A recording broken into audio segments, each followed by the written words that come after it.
Douleurs dans le bas du ventre, saignements anormaux, perte de mémoire, fatigue. Depuis 2 ans, Isabelle souffre.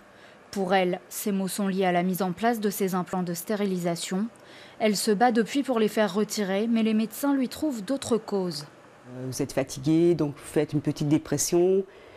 Oui, d'accord. Je me connais, quoi. Chaque humain se connaît, on sait qu'on n'est pas bien psychologiquement.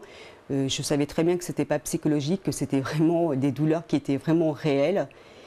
Et puis après, le fil du temps, ben voilà, quoi, on ne sort plus parce qu'on a mal, parce qu'on est fatigué. On se coupe soi-même du monde.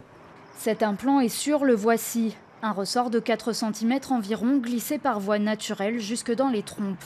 Au centre hospitalier d'Angoulême, depuis 2008, environ 400 opérations de ce type ont été réalisées.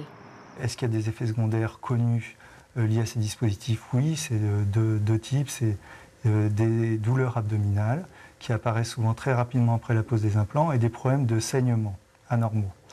Il n'y a pas d'autres risques actuellement reconnus et les études ne montrent rien de particulier. Saignement continu et contraction, ces symptômes ont fait partie du quotidien d'Agnès. Opérée en mai 2015, elle se fait retirer ses implants 1 mois et demi plus tard seulement par son médecin, non sans mal. Oui, je l'ai harcelé. Et lui, il n'en démordait pas. Il m'a dit, je vois pas où est le problème. Je lui ai demandé s'il avait eu d'autres cas comme moi. Il m'a répondu qu'il avait eu une personne qui l'avait opéré comme ça, qu'il avait réopéré pour les enlever.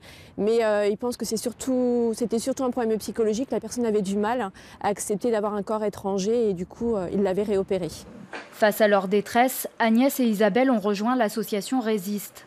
La structure a été reçue par le ministère de la Santé en fin de semaine dernière pour réclamer le retrait du marché de ce dispositif.